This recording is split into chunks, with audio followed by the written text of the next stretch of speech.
events that they went to, but they've done a great job for us. And when I got elected, I ended up working with some great people over at the Sheriff's Office. We have an outstanding team over there. You know, they do a great job. We don't have enough of them, but there are volunteer firefighters. They go to our churches. They coach our ball teams. They're just very well-rounded men and women. I've really enjoyed working with them. When I got elected, basically 3 things were said to me. Keep us safe. We want to see you, and and don't waste our money. I saved that one for last because we've tried very, very hard not to waste your money. We've worked hard on getting grant funds. We've taken in over $500,000 in grants. We've put them where they work well. I preached efficiency and effectiveness from the beginning. That's what we've offered you. I believe we've done it well time and time and time again. As we talk later on, I'll talk a little bit about that. So thank you very much. Mr. Walsh. Is this on? Well, first of all, thanks to the League of Women Voters and all the candidates. I'm honored to be here with them. I think it's a definite honor. I appreciate it, but there's one thing that's important. It wouldn't make a difference if all you weren't here. You're going to make the decision to vote. My qualifications I'd offer to everybody in the county, I've been 35 years in law enforcement. I have a bachelor's degree in criminal justice police science. I went to John Jay College of Criminal Justice, which is one of the top 5 criminal justice schools in the world. I also had the opportunity to attend an overseas study program in Bramshill, London, England, on comparative policing systems. And while I was there, one of the things that we discussed was what we call now here in the United States as active shooters. But in England, they were worried about people going in with explosives wrapped to their body. One of the things that they came up with was called the safe classroom. Given the ability of the teacher to put something over the window so nobody can see in the classroom, securing the door, and on bottom floors having something that's similar to an emergency escape, so they can get out of the classroom and find a safe place to go. I offer my education, my experience. I'm asking for your consideration, for your vote, and confidence. I want to be out there. I've been to the firehouse meetings. I want to have a working relationship with the fire departments, with the local police departments, and also some training so that when we do have an active shooter incident, everybody knows exactly what we're doing. Thank you again, and I appreciate your attending. Thank you, sir. Bacorn? Good evening. My name is George Bacorn. I again will thank everybody for coming out. It's a great turnout. I'll be starting my 25th year in law enforcement in August. I started it with the Denton Police Department in 1990, and I currently serve as its Deputy Chief of Police. During that time, I've held every rank with the exception of Chief of Police. I've commanded a tactical team that has helped to address issues that we have in this county with drugs. I have ran my agency's IT department. We've worked on numerous budgets, and as everybody else, that are forever dwindling. We do less with more, or more with less, excuse me. It's getting late. We do more with less. And I think my background in small town policing, I call it Denton a community. Caroline County is a community. We need officers that are willing to go out into those communities, get involved, be involved, and stay involved. Thank you. Thank you, sir. But you can stay standing. First question is going to go to you. Thank you. And you're welcome. And because of time restraints, do you guys mind reducing it to 2 minutes per question? And if for some reason you feel you need a little bit more time, we will accommodate. Okay? So the first question to go to you would be, what are the greatest law enforcement needs of Caroline County? The greatest law enforcement needs. It's an interesting question because it can span a lot. First is resources. Resources available to the county. Staffing issues have been a problem for my entire career within Caroline County. Our focus needs to be on the ever-growing heroin problem that's growing not only in Caroline County, it's growing in the state of Maryland, and it's growing across the country. We need to address that problem. We need to effectively go after it. And we need to partner with our judiciary system, our state's attorney. We need to aggressively prosecute these people. We really need to go after them. Thanks, sir. Sheriff Bounce? I echo Mr. Bacorn's comments about personnel. Personnel is top of the list. We have stretched our personnel in our town police departments and our sheriff's office just about as far as we can possibly go. Right now we're running about 2 deputies per shift. We have 3 on a shift, but with court, overtime, vacation, that sort of thing, we've got about 2 deputies covering 319 square miles. With the civil work that we did last year, this sheriff's office ran over 19,000 calls. It's just incredible the amount of calls that we're handling, and I tell you, we've squeezed them out just about as far as we can go. One of the things that we need to do to help with that is to continue to pursue the grant funding. Again, I come back to the fact that over the last 3.5 years, we've brought in over $500,000 worth of grant funding. If you'll go to my website, Randy Bounds for Sheriff, you'll see where we've spent that grant funding and done it very efficiently, I believe. Advanced technology also helps us to stretch that manpower as far as we can possibly go with it. We've worked on renewing a memorandum of understanding with our towns so that we can rest assured that our police officers are helping those in the towns, they're helping us. We try to share our resources as best as we possibly can. Our memorandum of understanding was almost 20 years old. The commissioners just last week signed the local legislation for us to be able to go ahead and move forth with that. An active drug task force. I went to Annapolis, Maryland State Police, many of you know, tried to pull the manpower out of our drug task force. It was huge that we'd retain them. I went to Annapolis with the state's attorney, Jonathan Newell. We fought for that. They have put off that decision until December. Enhanced training.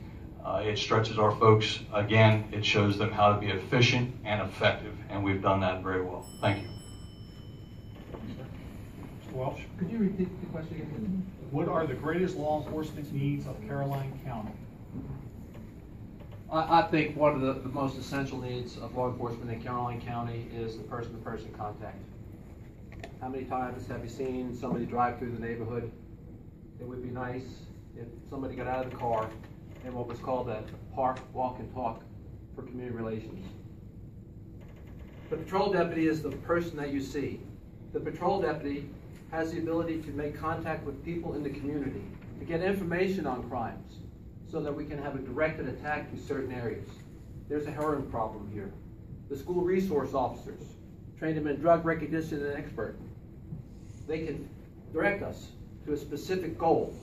So we're not wasting manpower and money on trying to find it, but by using the resources and using the community to help us to fight crime. Thank you, sir. Sheriff Bounce, next question would be going to you. With mental health issues being widely thought to be an increasing impact on law enforcement agencies, how would you address the issue in Caroline County? We've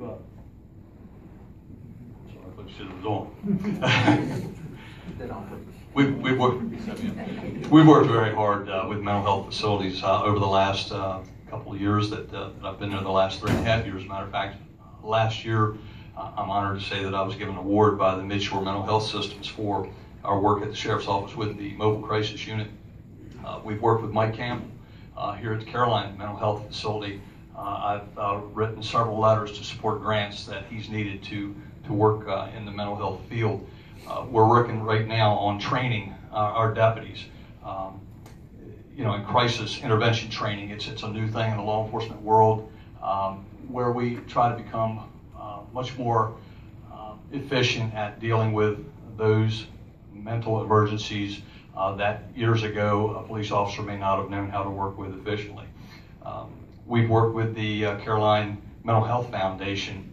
Rhonda and I, we've supported with our own dollars I think every fundraiser that they've had for probably the last 5 years. Great organization, we love working with them.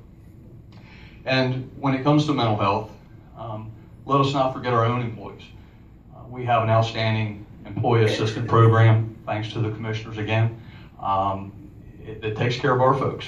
You know, every once in a while, in dealing with what they deal with out here and the stressors of the job, it's nice for us to be able to support their mental health as well. But mental health has become a hot topic, especially with all of the school shootings you hear about, the commercial shootings you hear about. We've done advanced active shooter training here in the county, where we've brought specialists in to train our police officers, and a component of that is the mental health component. So it is huge, and we've tried to work very well on that. So thank you. Mr. Walsh? One of the things I see is in dealing with something that there's limited knowledge, you have to educate people. I had the fortunate to attend a class that 2 women were teaching the class, and one was their children were autistic. It was very enlightening on how autistic people perceive what we're telling them. They're very intelligent people, but they have special needs in their comprehension. You have to treat them, and the manner in which I learned to treat them was, you take it for that instance. You take it, you get a reaction, and you have to work off the right reaction. The majority of the time that we do emergency evaluations, which when I was working for the sheriff's office, I've had to handle them. I've had a lot of combative people where we had to restrain them. But being calm, assertive, and having the training and understanding what they're going through, I was able to contain the situation, transport them to the hospital, and make notification to the family. Thank you. Mr. Bacorn? Really, I have to echo what the sheriff said. It is in training officers to be able to understand, evaluate, recognize someone that is having or possibly having a issue with their mental health, rather than being overtly aggressive toward them or maybe not understanding them. Over the last couple of years, there has been some advanced training that has come out that all of my officers that work for me have been to. And I think that's where we're at. I think we also need to make sure that we're educating the people that we're serving, that we're doing our best to address this situation and work with the resources that we have. Thank you. Mr. Walsh, next question will go to you. It's in reference to traffic safety, both at the local level and resulting from increasing seasonal traffic activity. What do you see the Sheriff's Department's needs are in this arena? As you know, I'm a former Maryland State Trooper, and I was assigned to the Special Operations Division. And during my tenure with the Special Operations Division, I was assigned to clicking and ticket. It's a worthwhile event. I know that Sheriff Bounds has been on TV because, like Sheriff Bounds and myself as a trooper, and I was an accident reconstructionist, traffic homicide investigator, and I've seen some gruesome things. I've had to make notification to families that their child is dead. The clicking and ticket, seatbelt education. When I was growing up in New York City, we had this thing, don't litter, and it became incumbent. It just became ingrained in everybody's brain. I think that the clicking and ticket, seatbelt use. But more importantly, take it, you have a personal responsibility to drive the vehicle. Fulfill that personal responsibility, take it personally, and drive safely.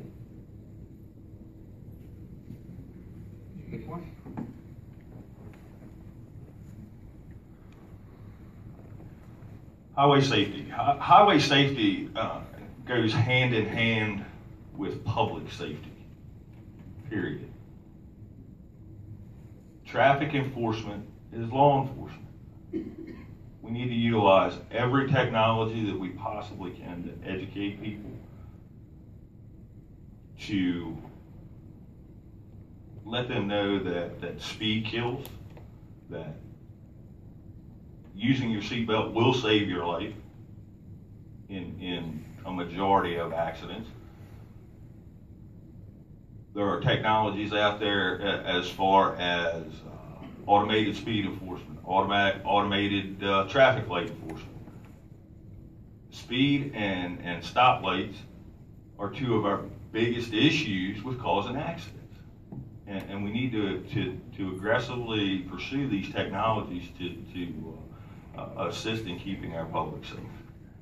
Thank you. Sheriff Bounce.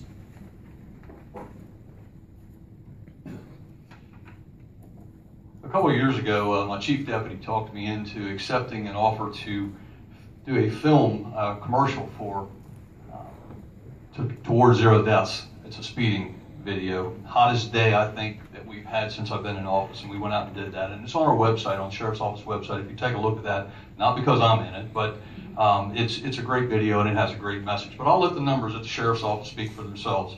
From 2013, our deputies who were out there handling 19,000 calls also wrote 5,215 pieces of paper that were citations, warnings, safety equipment repair orders, and they took 46 DWIs off our road. That's 46 people, average of 4 per month, that were out there that could have possibly killed your family, your child, your wife, your husband. We got a breath testing device that we brought over from Maryland State Police that we've been using in our office. It's open to all the police officers in the county. We don't have them take them to Eastern Barrack anymore. We got a grant for a PBT tester, or a simulator to test our preliminary breath tester on the side of the road to help us with DWIs on the side of the road. We've gotten over $36,000 in funding from the Maryland Highway Safety Office to go out here and work aggressive driving, DWI, and speeding. We've gotten $17,000 in grant money to enforce school bus safety. We've taken in $42,000 as a grant to put cameras in these new police vehicles you see on the road, including the hardware over at the office. When the police car pulls up in front of the sheriff's office, it's downloaded over there or down at our IT building. Works great. We got grant funding from the Human Services Council for a new canine when our old canine got decrepit from arthritis. The canine does drug scans out here on traffic stops. And Top Gun training. We've now got 10 deputies who have been trained up at Fort Indiantown Gap, Pennsylvania, in how to conduct a proper drug stop. We've got e-tics on board, computers on board. We're out there aggressively doing traffic enforcement for you. Thank you. Sheriff Bounce. Last and final question. We'll start with Mr. Bacorn. We heard some of the candidates and you guys talk about drug issues in the county. What is your game plan and solution for the drug issues throughout the county? It's a twofold idea. First and foremost, we need to address the user issues. They're the easiest folks to target when you're conducting drug investigations. We would, at that point, identify the users, figure out a way to interact with them, to make contact with them, to arrest them, and at that point, start unfolding another layer. Where did they get it? And build cases and start getting this stuff out of our communities, off our streets, and especially out of our kids' arms. Sheriff Bounce. I spent 28 years in the Maryland State Police. I retired as a lieutenant. I was commander of Drug Enforcement Division. When I retired, I was commander of the largest narcotics unit in the state. In 2001, I was the coordinator for the Lieutenant Governor's Heroin Action Plan. I still have that plan. I pulled that plan out of my attic. It's a comprehensive plan. It doesn't just require police, it requires the entire community. We can beat this heroin thing. Don't think we can't. We've beat it before, we'll beat it again. We have to have an active drug task force. We need the support of the Maryland State Police in this drug task force. Fortunately, they put off that decision to pull out until December. I understand the reasoning for wanting to form an upper-level drug enforcement unit, but you can't rob Peter to pay Paul to do it. You can't do it. And I took that message to the governor's office, and they agreed with me. We have to train our deputies on the road. Our first line of defense, where the rubber meets the road, is that police officer on the street. He is the link. That's exactly why we put 10 of our deputies through Fort Indiantown Gap in the Top Gun program up there. They come back, they know how to recognize drugs, they know how to do proper searches, detection, prevention, treatment. It all works hand in hand. We all have to work together as a team. There's no one unit that can solve the problem. We have to solve it together. Thank you. Thank you, sir. Mr. Walsh? I think probably the greatest source of information would probably be from the school resource officers. They have good contacts in the school. It's a problem that needs to be addressed on many levels. Enforcement, education. I know the county commissioners are committed to doing something about it. It's going to take a lot of work. It's going to take everybody's help. And I will explain to you one thing. In my community of Pasipay Landing, I take my dog for a walk every day. Everybody knows that I used to work for the sheriff's office. And one afternoon, 3 of my neighbors came up and told me that the boy that was living down the street from me was making these walks down the street, meeting people and having meetings for 5 or 10 minutes, leaving the car and then coming home. I contacted somebody from the drug task force. Citizen involvement, drug task force. 3 days later, that boy was arrested, law enforcement. We have a commissioner, someone that's running for commissioner, Dan Franklin. He's got a dog. He's committed to making drug arrests. Sheriff Bounds is committed to doing it. George Bacorn is committed to it. I'm going to carry on the legacy. Thank you. Thank you, sir. We'll close now with your closing statements. We'll start with Mr. Bacorn.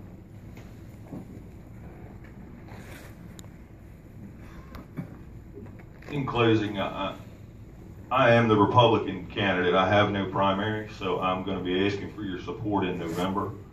I've lived in this county for 45 of my 50 years. Grew up on a farm in Greensboro, a dairy farm at that. I've been in law enforcement for nearly 25 years now. I think that the needs of the county need to be addressed at a local level. In my experience, that local policing will assist in that. Thank you. Mr. Walsh. Thank you. Again, if it wasn't for your participation, all of us would be sitting here looking at each other, talking to one another, convincing each other why we should be voted and maybe the other guy shouldn't be voted. This is a very serious thing. It's a personal thing. I'm asking a group of people that only know me for 10 or 15 minutes a day to give me the support and to give me their vote. You can't put a price on it. To vote has no price. My father landed on Normandy. He fought for that right. My best friend that I went to school with died in Vietnam for that right. I urge everybody, have a say in how the county runs, have a say in how the sheriff's department runs. Vote. But it's your individual right to make that decision on who you want to vote for. Thank you.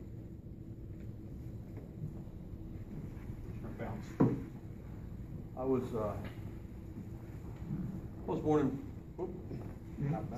was born and raised here. Lived here my entire life. My wife Rhonda and I, she was born and raised here too. We've raised 2 daughters. I was fortunate enough to have a wonderful career in the Maryland State Police. I traveled all over the state. I was in just about every division in the state police. I brought that experience back home. I brought it to the sheriff's office. I promised you I would work hard. I've worked the hardest that I've ever worked in my law enforcement career. My day starts at 5 in the morning. Many days it ends 10, 11 o'clock at night. I'm not complaining a bit about that. I love it. I would venture to say that half of the people in this room have my personal cell phone number. And those that you don't, you're welcome to it. I said I'd be available. I said I would work hard for you. I said I would work on making this department efficient and effective. If you look at the numbers we have, again, in 2012, we had the 2nd largest crime drop in the state of Maryland collectively here in Caroline County. I'm proud of that. A lot of hard work went into that. I look forward to working for you another 4 years, and I will work just as hard the next 4 as I've worked the last 4. We've made great progress, but we've got a lot of work left to do, and I'd be happy and proud to do that for you. Thank you.